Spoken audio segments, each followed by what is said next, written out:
Ma sì, dai, troppo questo. Dai, non ti preoccupare.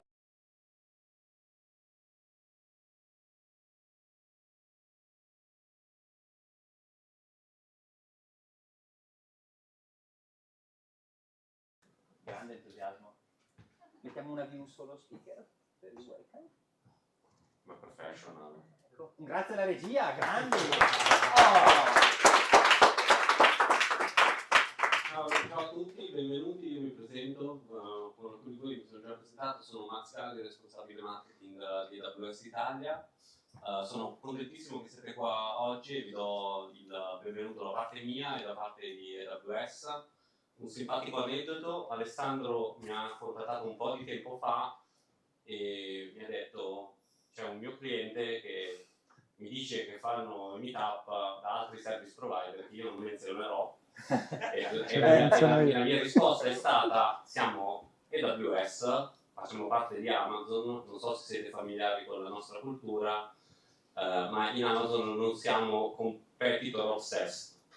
Anzi, quando di solito un competitor fa qualcosa, noi cerchiamo di fare qualcos'altro. Però poi Alessandro si è un po' corretto e mi ha detto: il mio cliente avrebbe molto piacere a fare il meeting da noi e siccome noi siamo customer obsessed, allora abbiamo organizzato. Quindi non vi ruberò tempo perché so che avete un'agenda abbastanza fitta, volevo solo darvi il benvenuto. Abbiamo un altro leadership principle che si chiama frugality, ma per i clienti ovviamente si applica un po' meno, e quindi poi ci sarà anche un rinfresco alla fine, un po' di cibo, un po' di aperitivo. Ho fatto approvare anche l'alcol, che non è facilissimo, ragazzi. E quindi basta, passo la parola a voi, grazie ancora e benvenuti a essere. Sono felicissimo di avervi qui con noi. Grazie, ciao. Grazie Max. Okay, so I will be very quick just to introduce you to PyData. Who is the first time in a meetup? PyData Milan? Not many, but as you may know, PyData is an open source community. So we are based on NumFocus. That is a worldwide community with 250 groups around the world. In Italy, we have 6 groups, and we launched this group last year. So we are very proud to have all of this big community on Milan. Just few words on our code of conduct. So it's a very long code of conduct, but just be nice. So the important thing is this. So we want that in our community everyone is welcome. So feel free to exchange your knowledge and this moment with all the community. And if you want to be part of the community in Milan, please ask us, and we are very happy to you for enjoy with us. As I said, join our community in Meetup, which is the website where we post all our events. We are already 700 members, so please, if you want to scan the QR code and you want to join the community, we are very happy. I forgot to mention that we are part of Python Milan, which is another Meetup group, and you can find the same group on Meetup, link to PyData. What else to say? So we have a sessionized page on the Meetup website. You can send there your proposal for a speak, as Alex did, and we are very happy to have you here today. And as usually, after every community events, we go for a dinner together. So we will be very close here. If you want to join, please scan this QR code so we know more or less the number of people to do the reservation. And so after the 2 talks, we will have a short aperitivo here, and then we move in 5-minute walking to Carlsberg. If it's okay. Okay, so I want to remind you that we have some new events on April. We will do a joint venture meetup with Python Milano. As I say, we are the same community, so we will have the first meeting together, the first meetup together, which will be mid of April. And I want just to remember you that in May, we will have these Pi for AI events. I don't know if there are many tickets available, but check the website, please, and be sure to get the last tickets. Okay, so thank you to all our hosts. We are very, very happy that a lot of community in Milan and a lot of companies are welcoming us in their amazing locations. Last thanks to Python Italia and Division Lab for the device, for the microphone, for the Intervista Pythonista, and for the camera to record and to stream all our events on YouTube. And a big round of applause for our international speakers. Today we have, please, Mari and Guillaume. Yes. Guillaume.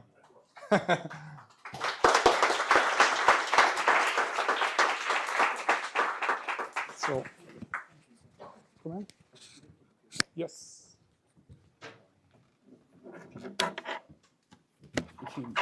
Guillaume, if you want, you can.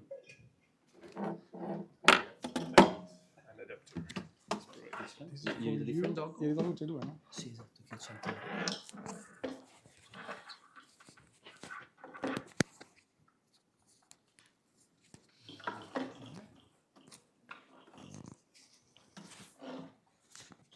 Can you clip it on? Yeah. For the streaming. Sì, magari deve fare solo extended. Te l'ho messo qua sotto? Stavo adesso. Imboscato. Ok. Okay. And maybe you want to grab that if they don't hear you. Yes.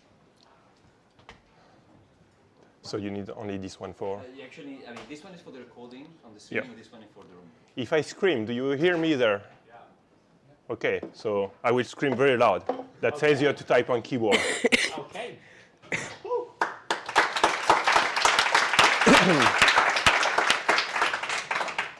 So, yeah, I'm coming here to speak a bit about Scikit-Learn. So I'm coming with Marie. And first thing, maybe I will present a bit myself. So for that talk, I bring a super gift from Paris. I mean, I'm not giving them, I keep it them. But basically, I have two hats. One, which is I'm a Scikit-Learn core developer. So when I will speak about Scikit-Learn, maybe I will put this one. And then I'm as well, so chief machine learning officer from a company called Probabl.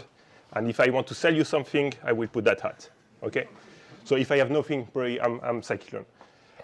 And Marie, you can present as well. Yes, I'm a product engineer at Probabl and working with Guillaume for a couple of months now, and happy to work on the product we'll tell you about in this presentation. So what are we going to speak about? So first, how many people knows about Scikit-Learn or use it?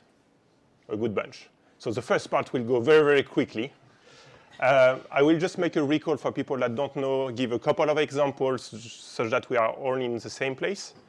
And from there, basically, here we are going to speak about 3 other tools that we use or that we are recently developing on.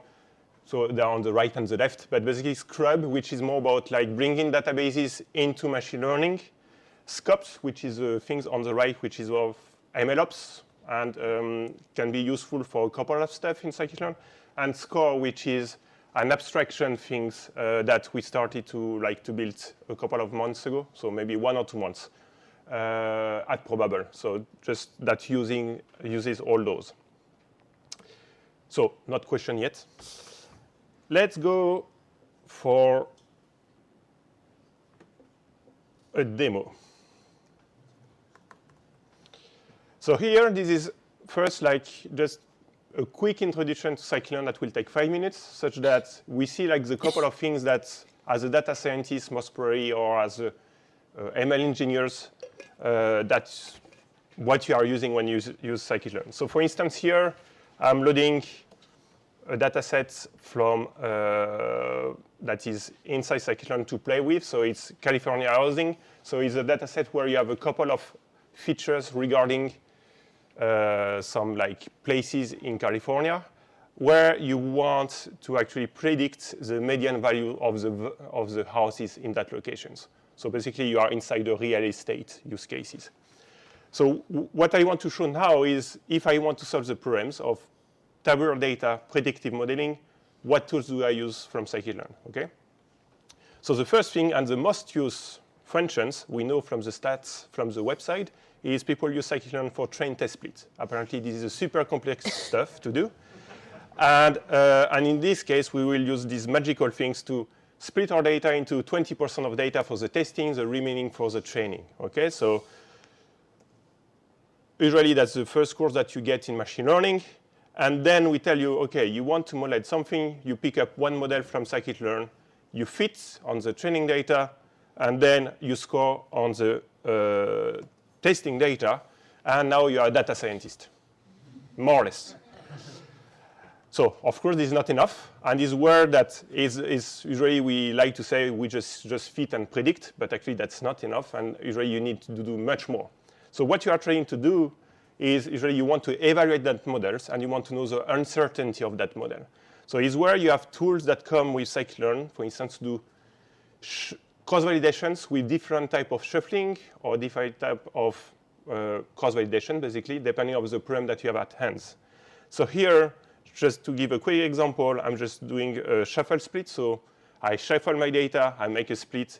I shuffle my data, I make a split, and I repeat it like many times. So here, 5 times, because I need to save some computation. I need to go fast. And I will get some statistic. And now I have enough statistics, for instance, to see was I lucky when I did my first fit previously or not. Okay, so I can start to aggregate some computation like the mean or the standard deviation on the train test or on the test set. And once that I have that, I can know if my model is overfitting, underfitting, or what do I do as the next step, potentially. So, OK, so here I don't know if I'm happy with that. So this is a low score. So probably my model is underfitting, so this is not enough. I need to do more. But I already have a bit of signals.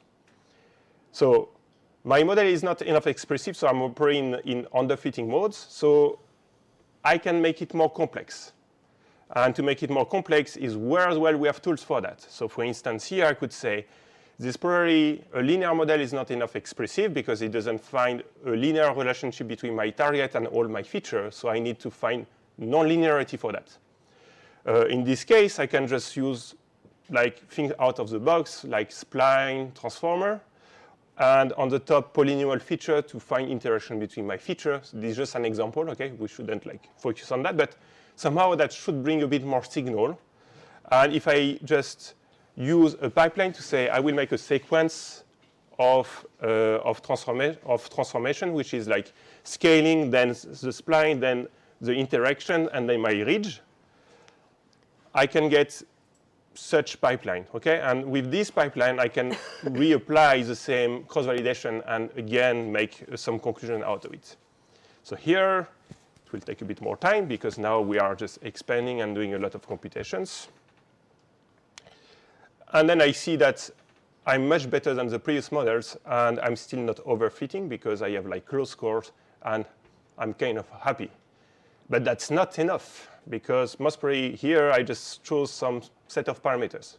Okay, so what you would like usually is to try as well to tune the different parameters and find which one works best for your use case. And for instance, do I need regularizations or not?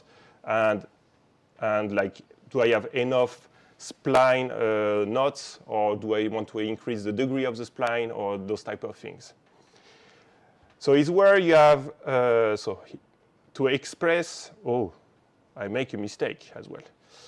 We can even, so before this, we can do even like, I should have looked at the data. And in those data, actually, I have some like geographic data. And for those geographic data, I would like to like treat them differently from like the other one, which are just numerical. And I would like to apply a different processing basically on the data. So it's where we have these things called, for instance, a column transformer. So this is, I will just show here. So the idea is that we are going to split the input data into two subdata frames, pass it inside some transformations, mix them together, and put it inside the polynomial feature that will compute the interactions and go on. So if I make the computation here, I'm almost sure that it will just improve a bit. Okay, so it's improving slightly. And now I'm going back to my grid searching, which is from the pipeline here, I have many parameters which are set by default. And I might be interesting to actually try different combinations. And this is where we're using randomized search, grid search CVE that we put on the top. So here we start to have a very complex code where we define our preprocessors, the column transformers, then the model itself, and then we start to define what are the parameters and how do we want to change them, or what distribution we want to pick up there. And then I can, so it looks more or less similar if we look at, let me show. So it's just that I've wrapped everything inside this randomized search, which will make many fits with as well a cross-validation internally. And I could run the cross-validation again, but it will take a lot of time. So instead of that, I pre-computed the stuff, and it's going to be very fast, and I get the result. And more or less here, what we see is I get, again, a better models. And here, more or less, I did what a data scientist could do, removing all the expression of the data from the start. Probably the first thing that you want to do, okay? But here is like, that's the most complex thing that Scikit-Learn can allow you to do. So bundle different computation on different columns, different encoding, and then tune the parameters, and then validate it. One that you have that, you can as well want to do extra stuff, which is, for instance, what are the best model in each of the cross-validation folds to know if, for instance, I pick up some stable parameters, and then I can make a post hoc analysis of those results, okay? The same way, I could try to see if, for instance, for each of the fold, for each of the 5-fold models, are they similar? Do they perform the same way? Or I could use like plotting, for instance, to check if I have a fold that is weird compared to others, or if my model is performing weird compared to other things. So for instance, I know on this specific case, there's weird data point that we just predict some negative values, so that might be interesting to check what is the reason for.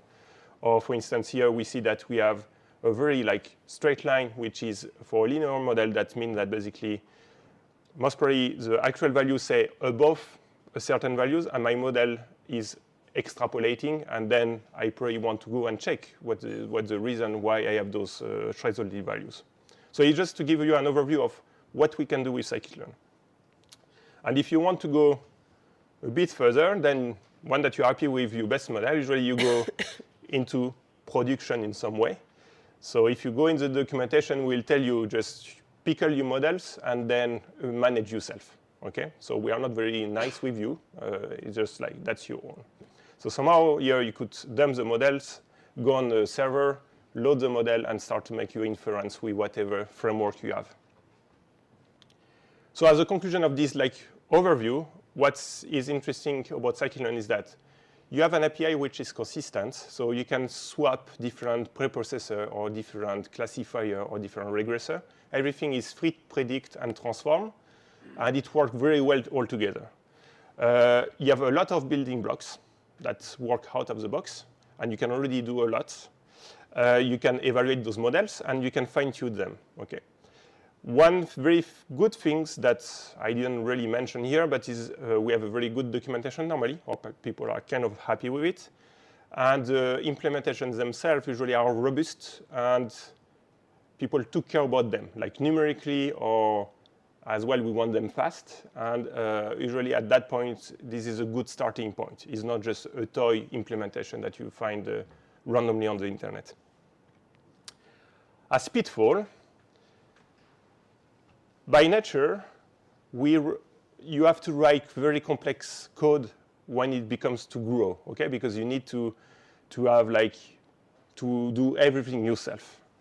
And the idea is because we provide you like generic component, we don't try to understand your problem at hand. So here is maybe an opportunity that we can reduce that boilerplate code such that we just make your life easier. We don't provide you like a baseline to start with. Okay, so we just like, you have to do it yourself. Some syntax are convoluted because here I didn't speak about it, but the first time that people see these things here, they say, what the heck did you do? Okay, so we can do a much better job there. Other stuff are, you can still make methodological errors. We don't, I mean, you can use it as you want. We don't tell you, here you shouldn't have used this cross validation with time series that is a non-IID. You have the documentation to tell you that, but we don't try to like tell you when you are coding, okay? And thing that I didn't show here, we don't do any MLOps, and that's why I was speaking, and we don't go back to the data sources. We don't connect to databases. I mean, that's your own problem. So it's introducing a bit what will come afterwards and the different package, and to see what are they bringing inside the life cycle, basically, of the models. So now I will end up and out to marry the next one. About skrub. So I have one. Oh, you have one. Perfect. Yes.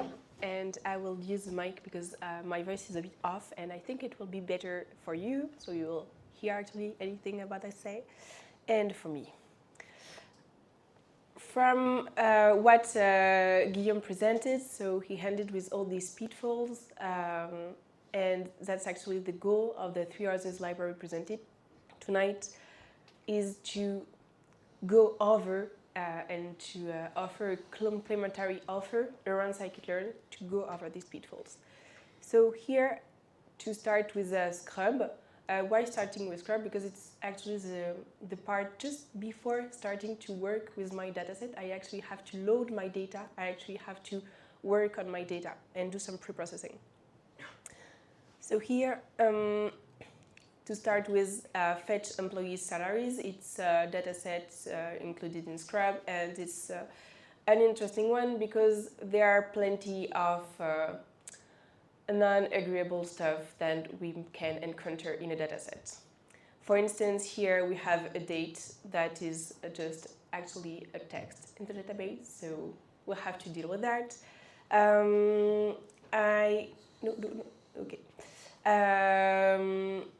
We don't have an example here in the head of the dataset, but sometimes we have text that is freely given by a human, and we can say that because it's not always written the same. So we can have a police that is written sometimes with capital and sometimes not.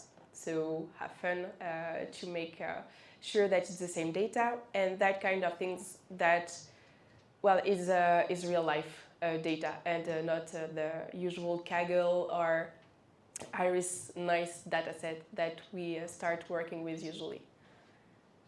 In this problem, we want to predict the current annual salary of people working in a different division in a ministry, in an employee salaries.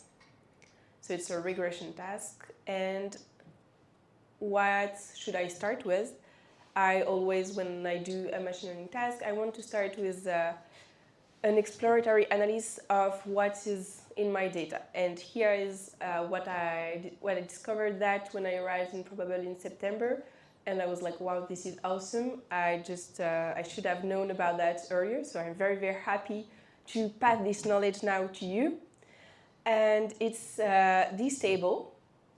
It seems it's actually just somehow just what we do usually in a notebook, but in one line of code and in a synthetic way, presented in a synthetic way. So for instance, here I will know at once what are all my columns, what are the types, do I have missing values, are they interesting? For instance, the assignment category here has only 2 unique values, so maybe it's just not so much interesting.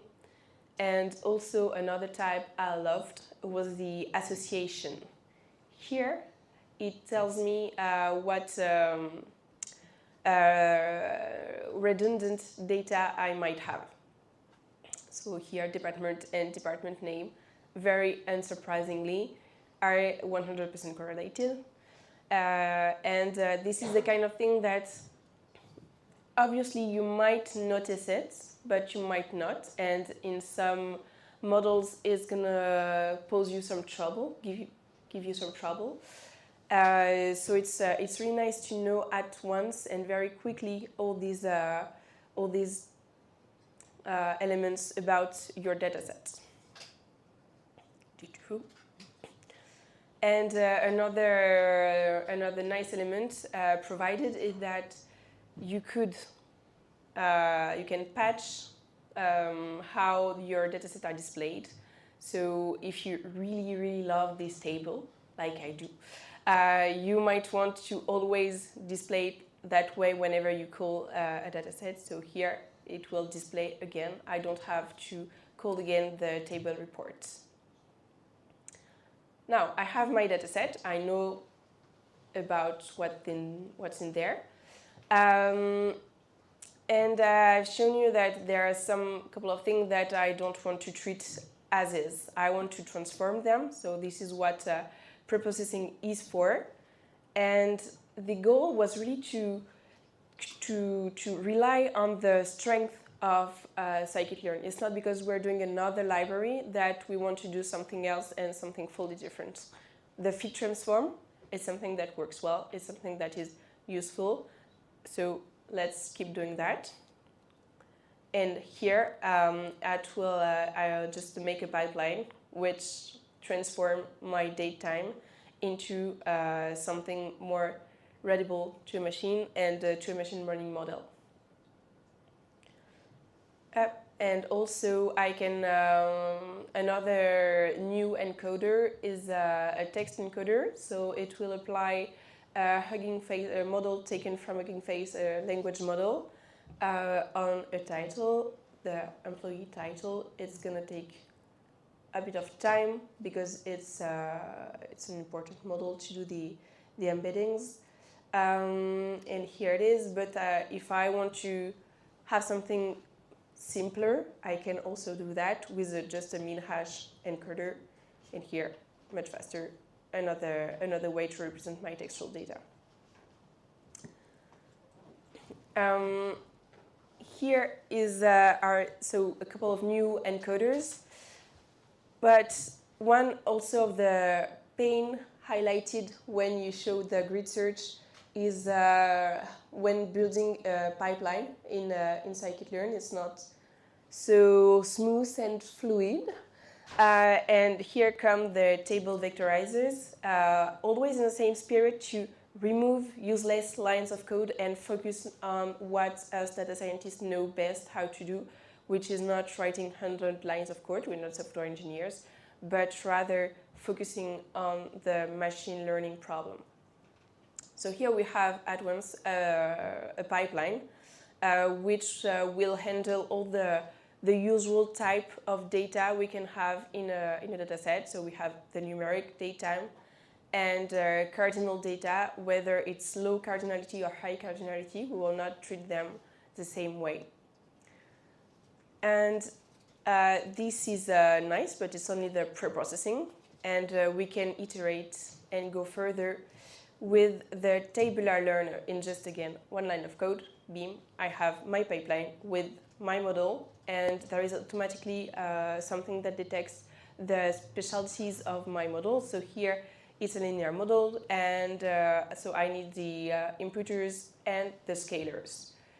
But if I want to do even something even more simple, I can just say, well, I really don't know what my baseline should be. Please, Scrub, don't give me something to be a regressor, for my regressor problem. And it decides to give you a Historian gradient boosting regressor. It's what might perform better in general in regressing problem. And it doesn't need the imputers and scaling. So keep it simple, remove what's useless, and it doesn't add these intermediate steps. And well, it's a library implemented by people very, very close to Scikit-Learn, not to say sometimes even by Scikit-Learn maintainers. So it's compatible fully with Scikit-Learn. I can do just like a very, very usual pipeline, a cross-validation, and I will have my usual results to show if it's a good model or not here.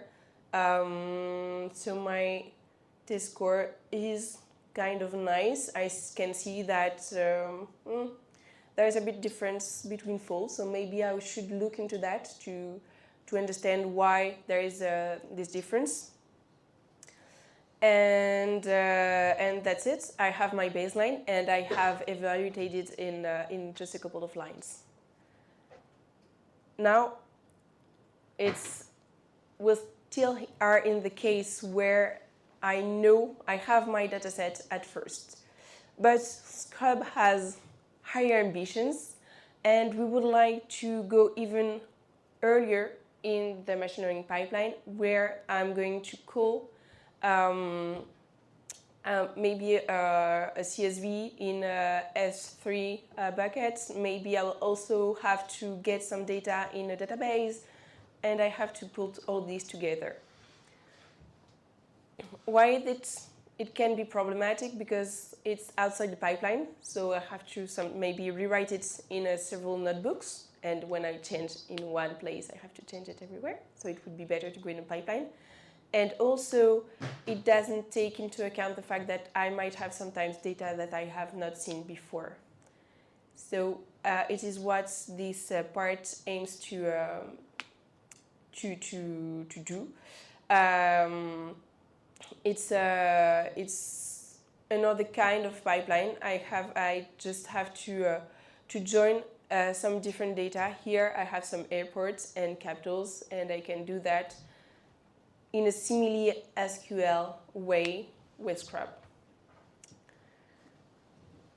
For Scrub, so the goal really is to focus on machine learning, remove all the annoying things in data with data that is sometimes not exactly the way we would like it to be, and to complement Scikit-Learn with new encoders, with new vectorizers, and to focus on the minimum lines of code that we should have to write as data scientists. And that's it for Scrub. We can go with the next part. Yes. Yes, you don't want that mic. Go without it. So skops. Okay, so now we have a baseline, we have a good models, and then we go back to, let's try to put this into productions. So skops doesn't try to solve that many problems for the moment, but it tries to solve one, or maybe two.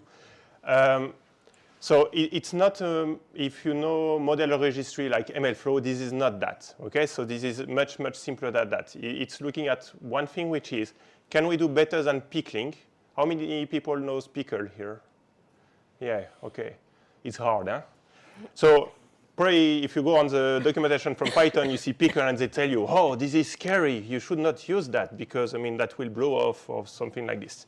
So pickling might be an issue sometimes. If I give you a pickle and you have no idea what is inside, you cannot, I mean, you have to trust me basically when you open it, because that would execute whatever is inside, okay, when you load from the pickling.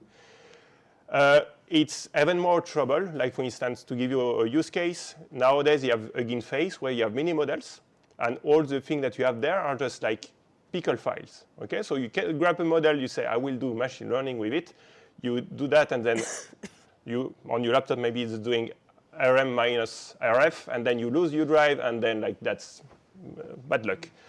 So here, the idea is, can we do a bit better in terms of security and having like a way to pickle and to unpickle things, but with a trusted sources. So to know in advance without executing basically the models, to know what is inside the models, and somehow reinvent a bit like the wheels of pickle, but I mean, just slightly to know what is inside. So that's the first part that I will look at. And the second part is more about like model cards and what come with basically one that you have a model in productions.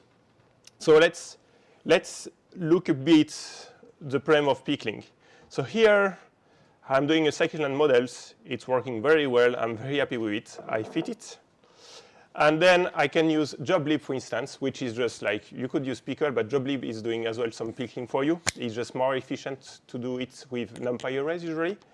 So it's one way that we said to do it in Scikit-Learn. So usually you dump the file, you load your model somewhere else, and then, for instance, you can use it just to score. So very good. What's the issue with pickling? So here the thing is that this is a completely binary file, so you cannot, if you try to open it, you will see, I mean, you will not be able to read anything from there, okay? And the way that Python basically unpickle things, it's just based on some private functions, so like private, I mean, dunder functions, and one of them is reducing. And the idea of that functions is when I pickle basically this class here, when I will unpickle, it will call these functions, and then we'll see that if I do that, when I load afterwards, basically the functions, that will call the reduce. So here, you can use this, for instance, to know what are the different functions that are called, and here you will see that basically I'm calling the reduce, and is what is going afterwards. So this reduce function is wherever the magic is happening, okay? One of the problems is that when I have a class, when I'm loading, I'm just like calling this reduce. And for instance, if I am somebody that want to introduce some malware, I can just like introduce something inside that reduce functions of a specific class, which you might not know. And then I might start to do something on your systems, okay, and not just a printing. So here, for instance, inside the reduce, I have something that access to your systems, make a folders, dump a file, and for instance here I can, so when I'm loading the pickle that I give you, that you have no idea what is inside, it's telling you 0, but now if I'm going inside the place where I know I wrote something on your system. So by unpickling, I have access to whatever, I mean, I'm just executing code, okay? So if you have no idea who give you that thing and what this thing is supposed to do, you have no idea what to do, okay? So of course, it's never that obvious, huh? Okay? And people don't write those type, they obfuscate a bit more. So let's go directly to the solution and what skops bring on the table. So the idea of skops is that it's doing as well the load and the dump, but at the time of loading, it will just traverse first the pickle file and try to find out whatever, I mean, we will dump whatever function and modules or whatever basically with the file. So one that you dump, you can as well load it, you can score the same way, but the nice part now, you have a kind of visualizations. So if I call visualize, I will get a tree and all the information of what is inside my pickle, because when I dump it, I as well dump these informations. And for instance, so skops is Scikit-Learn first, so we trust every element that are handled by Scikit-Learn because they are written by us, and we are reviewing pull requests. So if we give you a Scikit-Learn model, we know that we can trust it. So here I have, like for instance, my models, and inside that I have all the parameters. All the parameters have a specific value, so it could be NumPy arrays, etc., or like some string. And whenever it's blue, or that color that you see here, basically is that we can trust it. What would have happened if, for instance, I'm someone and I'm just creating a transformer which is compatible with Scikit-Learn, and that does stuff, okay? So, and then I'm doing a pipeline with this transformation first. So when I dump the file, some stuff happened, but now I can already visualize what I dumped. And if we look at what happened there is that skops will find that there is this transformer which is unsafe because we don't know where it is coming from. It's not coming from Scikit-Learn, so we just say we don't trust it. So if you try to open that file, we'll tell you there's an untrusted font file, which is these things, okay? So which is a bit of a pity, because maybe you did your stuff and there's some of the part or some of the object that you want to trust.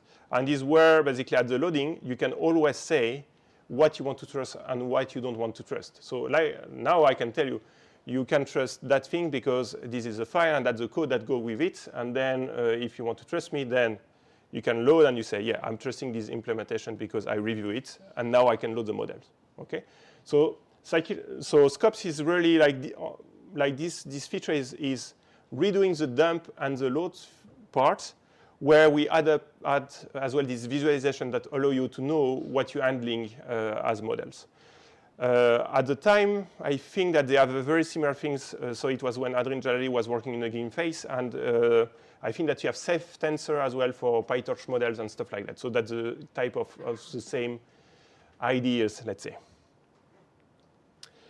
So second part of skops. So I said about MLOps, and here the MLOps is kind of broad. I would define the MLOps, one that you want to have a model in productions. Having a pickle is not enough, or having one model that is serialized is not enough. Usually you want probably two things with it. One is the documentations. On which data it has been trained, what are the sorry? The performances? Yeah, the performances, what are the feature importances, and such type of information, and what it was intended for. And somehow, so you have a part of like descriptions of, for instance, evaluation that you did with Scikit-Learn that you would like to push somewhere, and as well some information about the context of the models. And another thing that you might be interesting as well is something like the code that generated that things as well. And his work, basically, model cards come into place, because usually there are things that bring you like one models and one pickle, for instance, and all the informations that you want to document. And skops, so it's a bit early, but bring you already some of the templating that you can use. So for instance, here I just give like a very brief example where I can create one of those cards. And then, so the card look like a markdown file. So here I pass a model. So we start to pre-fill a bit, basically, the file. And from there, basically, you want to add more informations. So we have an interface, basically, where you can add, for instance, who are the author, what are the description, and just like add information to these model cards. And then you can print it. But to give a better example of what those cards look like is something that Hugging Face is using, actually. So what you have here, this is the model cards, and this is exactly that format. I mean, that's the same format than skops. So here, this is more typical. No, I took a Scikit-Learn one. But here you bring the informations. You have informations about, for instance, the hyperparameters of the models when it was dumped, and some confusion matrix, and somehow you just want to add that. And then it gives you a markdown. You can share it on GitHub, and then GitHub just, like, for instance, render, or like Hugging Face will render the markdown for you.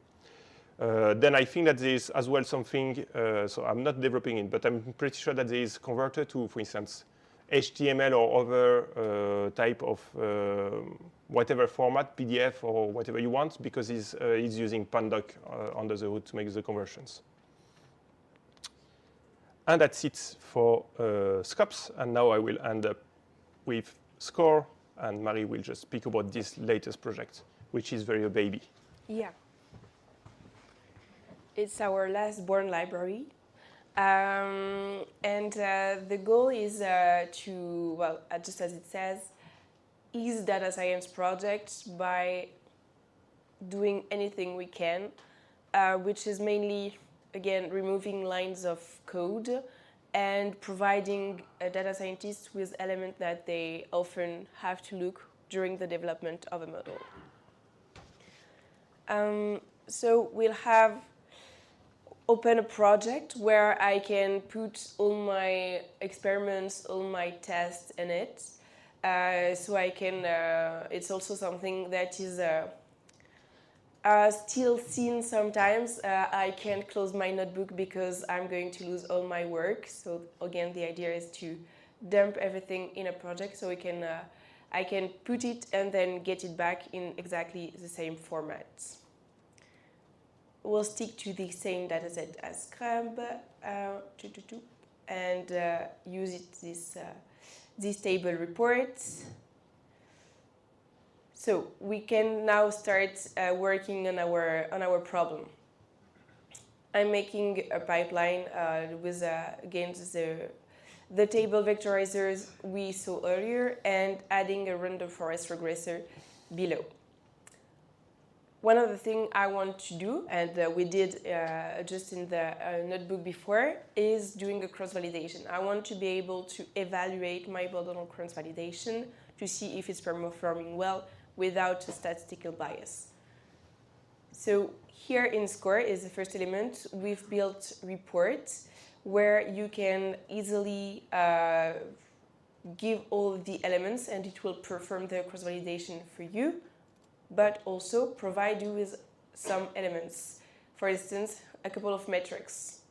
In a cross-validation, it happens often that when a cross-validation and the evaluation project, that we happen to talk with the stakeholder and the stakeholder say, actually my project changed a little bit. Yeah, the recall was the metric I wanted to optimize, but you know what? I think it's important that we check precision too.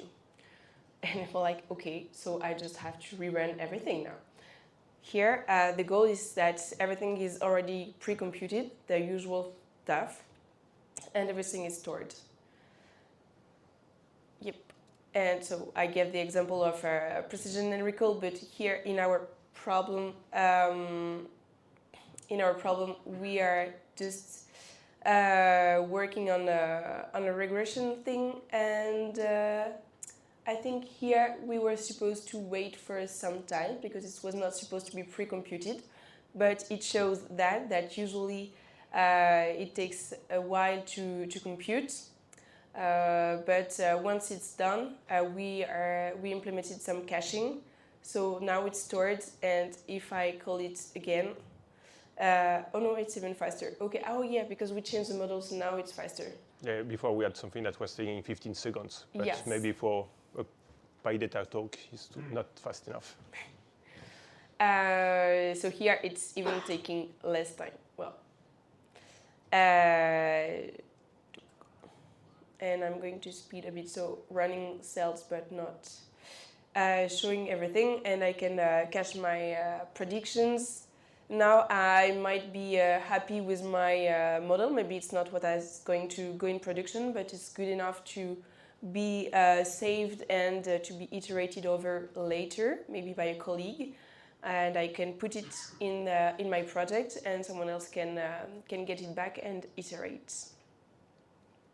And it didn't change its shape. Now, if I want to check all the metrics, I can easily have that and compare.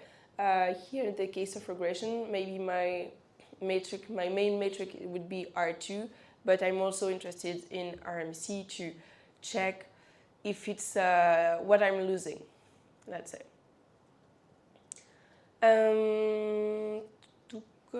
And yeah, we also give a couple of automatically some plots. What I wanted to show is the fact that I can drill into the reports, the cross-validation, to check what's happening. And in all the folds of my cross-validation, we've stored the estimator reports. So it's another structure around my model, so I can access my model and inspect it in every fold, which is not something that we usually have in a cross-validation and which can turn out useful. Yep, I can run that. And again, here in a fold, what I have is a plot already given. And here it gives me the predicted values. This is the actual values, what we showed earlier. And this way I can also start to have a sense of the performance in a fold. the last element is we've added last week, so pretty recent, with the feature importance. The feature importance is something that I want to inspect, either to iterate or to validate a model before going into production. And it's interesting to watch and to inspect it in the cross-validation to make sure that I'm not going to have surprises once it's live. And here, for every it's a model ID or a fold ID, I can see that, it's I have useless features, which are near 0 in my permutation importance. Some are nice. It's old grouped, for example, the employee position title. So it means that I shouldn't have any surprise once in production. But here, for instance, in assignment category, I should check what's in that data, in that column, because either way, we can have two options here. Either it's just random, and maybe I really have different distribution of data in each fold, so it makes sense for the model not to behave the same way, not to have the same feature importance. But in the contrary, if I see that the distribution is the same, then maybe it's not normal to have a model which exploits it differently, and I should dig into that or make sure that it does not, there is not a drift because of that column in production. So the vision for Score is to help data scientists in every part of the inspection of the model, of the data, of the construction of a model, and to make, we said to make internal magic, but I would say more software internal magic, and guide and give as many explanations as we can on everything that is related more to the data science part. Thank you for your attention.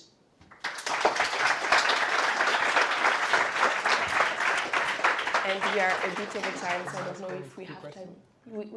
Yeah, nice. So,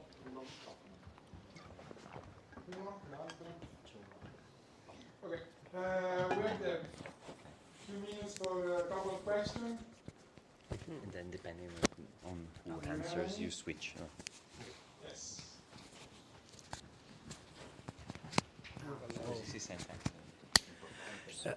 Hi, thanks a lot for the speech. It was really interesting. About the last library, you mentioned that you could dump the whole project, and I seem to remember that the path was a local path. And since you mentioned that that's useful for cooperation inside the team, do you also have an option for dumping the project to some storage, cloud storage anywhere, or stuff like that? Yeah. Oh. Also versioning, actually, and if you also have ways of versioning any dump of the project. Yeah. Yes, the Score project will version everything that you dump into it. It will never erase something unless you ask it to. And it's local, but the idea is to build something. It's here is just the library, but we also are building what we call Score Hub, and it's something that builds upon a project to collaborate between people. So both in a team, but also with your external stakeholders. Okay. So, but is it something that you're thinking as cloud agnostic? So like a platform that you provide, and yeah. It's the current question. We do not really know yet today how we are going to deploy it to the customers, because ScoreLib is free and open source, and the idea is that we are making money on the Score Hub to fuel to all the open source. Okay, thank you very much. You're welcome.